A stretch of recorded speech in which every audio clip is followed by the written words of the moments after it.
विधायक जी, लोकसभा का जो चुनाव बड़ा गर्मा गर्मी पर है, उसको लेकर क्या बताना चाहेंगे आप? काफ़ी कांग्रेस जो इतनी मेहनत कर रही है और बीजेपी को पछाड़ती जा रही है, उसको लेकर। देखो, कांग्रेस जो है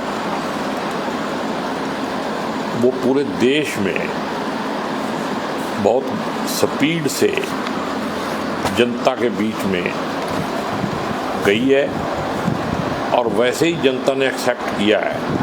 और अब जनता ने एक मैसेज दे दिया है बदलाव का, और बदलाव की एक लहर चल रही है। और हरियाणा में भी पूरे जोर से, कोई अकेले करनाल की बात नहीं करता मैं, पूरे हरियाणा में बदलाव की लहर है।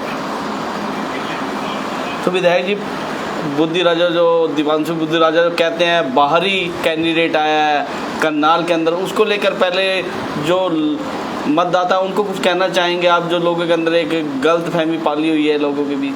लोकल कौन सा है? लोकल कैंडिडेट तो फिर कोई, मतलब बीजेपी का कैंडिडेट भी बाहरी है, और दिवांशु बुद्धि राजा तो बाहरी नहीं है, पानीपत का रहने वाला है। पहले ठीक है, वो 15 साल पहले वो गोहाना में रहते थे, लेकिन अब 15 साल से वो पानीपत में रह रहे हैं। अनिल विज साहब ने एक टिप्पणी की थी दिवांशु बुद्धि राजा को लेकर कि जब इनको टिकट मिला था तो उन्होंने कहा था कि शेर के सामने गिद्दड़ को उतार दी। इसके बारे में क्या कुछ होगा? जो उनकी टिप्पणी थी, सही थी वो गलत थी? 4 तारीख को पता चल जाएगा, विज साहब को भी पता चल जाएगा और विज साहब के जो बॉस हैं उसको भी पता चल जाएगा।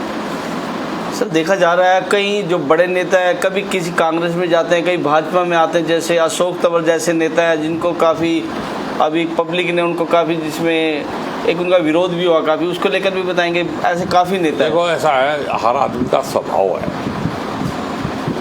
कुछ आदमी चाहते हैं कि तुरंत प्रभाव से सब कुछ मैं कब्जे में कर लूं, तो वो फिर सत्ता के पीछे जहाँ जहाँ सत्ता दिखती है ना,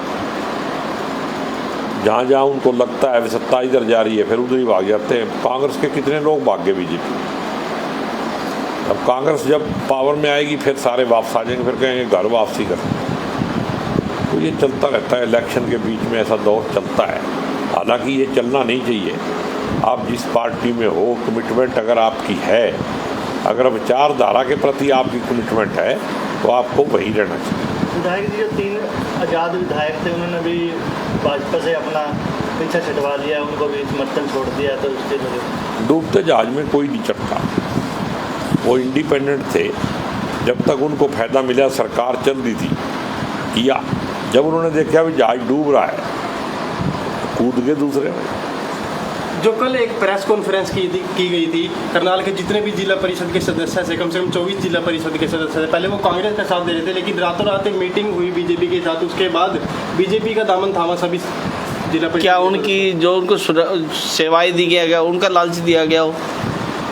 कुछ लोग कुछ काम ऐसे करते हैं कि मौके पे दबाव बना के कुछ काम कराना चाहते हैं, तो ये इस तरह के लोग हैं, ठीक है ना। अभी सत्ता बदलेगी, सारे जिला परिषद के भाग के आ जाएंगे, अभी कभी उधर जाएंगे, कभी उधर जाएंगे, ये तो चलता ही रहेगा। ये राजनीतिक लोग नहीं है, ये तो मतलब बाई डिफ़ॉल्ट जैसे बन गए, तो अब उनको यही लग रहा है कि इसी का फ़ायदा उठा लो।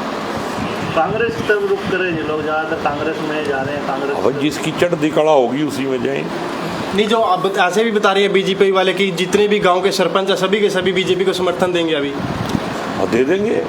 बीजेपी वाले कुछ भी बता सकते हैं, जब उनको रशिया वाले सपोर्ट कर सकते हैं, ठीक है ना। वो तो ये भी कह देते हैं कि रशिया और यूक्रेन का जंग रुकवा दिया मोदी जी ने एक फ़ोन। बीजेपी की किसी बात पे भरोसा करना ही देशद्रोह है। विधायक धर्मपाल जी से हमने पूछा था, आप कांग्रेस में आ गए हैं, क्या आप ईडी के छापे का डर नहीं लगता? उनके मुंह से आवाज़ नहीं निकली ढंग से। अब जिसको ये, तो देखो, इसका मैं क्या कह सकता हूँ। अब व्यक्तिगत सवाल क्यों पूछते हो? सर, ईडी का छापा लगता है नहीं, ईडी का छापा उसको लगेगा जो गड़बड़ करेगा। कहते डर है। ने कहाँ गड़बड़ करी होगी? कुछ लगता तो है नहीं मेरे को उसके पल्ले। उन्होंने यही कहा था, मेरे पास तो कुछ नहीं है। ऐसा बेहोश तो मेरे को लगता नहीं उसका ईडी आ जाए। एक विधायक जो भाजपा ने लहर चला रखी है 400 पार, कैसे देखते हो, किस तरह? अब कहाँ है वो? कह रहे नारे चलाई थी तो कि लोगों को भी और अपने वर्कर को भी मूर्ख बनाया जा सके। वर्कर ही समझ गया कि 400 पार तो क्या हो रहा है, 200 पार नहीं हो रही। कितना उदासीन माहौल है कि 10% वोटिंग ही कम हो रही है। और आप देख लेना करनाल शहर में क्या होगा, वोट ही नहीं पड़ेंगे। यदि लोकसभा के चुनावों को लेकर आसपास के गांव क्षेत्र की बात करें तो दिवांशु बुद्धू राजा ने सिर्फ 5% अभी तक आसपास के गांव को कवर किया है, 95% अभी गांव बाकी है। तो लगता है कि जो बाकी की वोटिंग है वो बुद्धि राजा जी खींच पाएंगे। देखो जी, ऐसे है, बुद्धि राजा जी 450 से ज़्यादा गांव कवर नहीं कर पाएंगे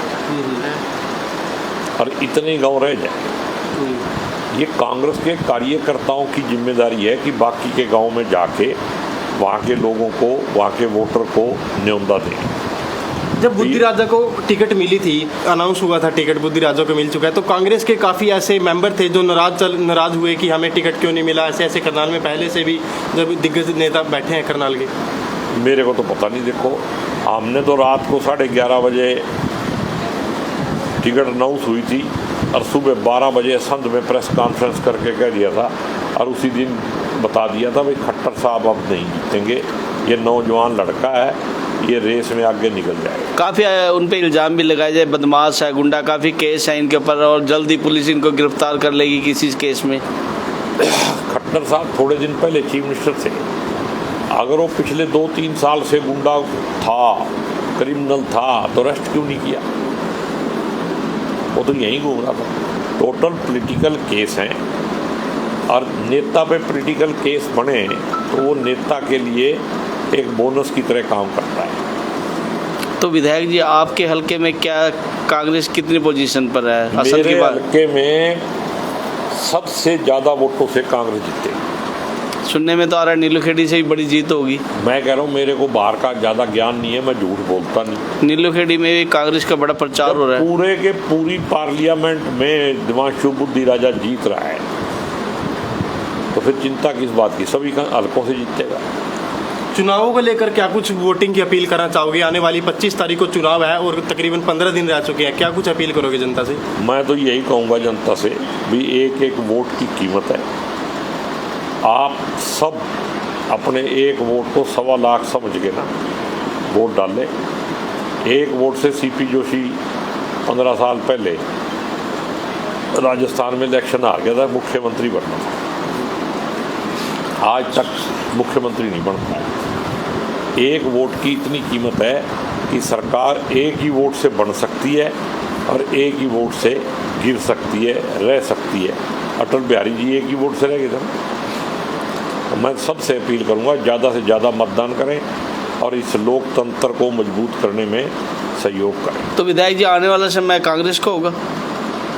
इस देश का होना चाहिए और अगर कांग्रेस आएगी तो लोकतंत्र और संविधान बचेगा तो अपने आप ही देश जो है खुशहाल भी होगा, तरक्की भी करेगा। तो विधायक जी, आने वाला समय जो विधानसभा के चुनाव होंगे उसमें कुछ आप बड़ी भूमिका निभाएंगे दोबारा आसन से? क्यों नहीं, इलेक्शन लड़ूंगा मैं। यानी पूरे कांग्रेस बड़े जोरों शोरों के साथ आप इलेक्शन चुनाव की तैयारी करेंगे? भाई अभी से तैयारी है, ये इलेक्शन लड़ रहे हैं इसमें भी तैयारी हो रही है, अगला लड़ेंगे उसमें भी तैयारी है। तो लोगों से कहेंगे भी दोबारा कांग्रेस को बड़ा समर्थन दे? लोगों ने अब मन बना लिया, अब कहने की जरूरत नहीं है। ना अब किसी पार्टी का काम है, ना किसी व्यक्ति का काम है।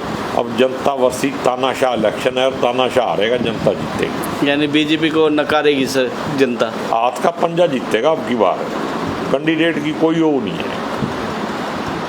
राहुल गांधी प्रधानमंत्री बनेंगे? ये मैं कैसे कह सकता हूँ, मैं ज्योतिषी तो हूँ नहीं, लेकिन कांग्रेस पार्टी का ही प्रधानमंत्री बनेगा ऐसा मेरे को, क्योंकि सबसे बड़ी पार्टी कांग्रेस है, 300+ सीटों पे लड़ रही है, तो सबसे ज़्यादा सीटें भी यही जीतेगी। धन्यवाद।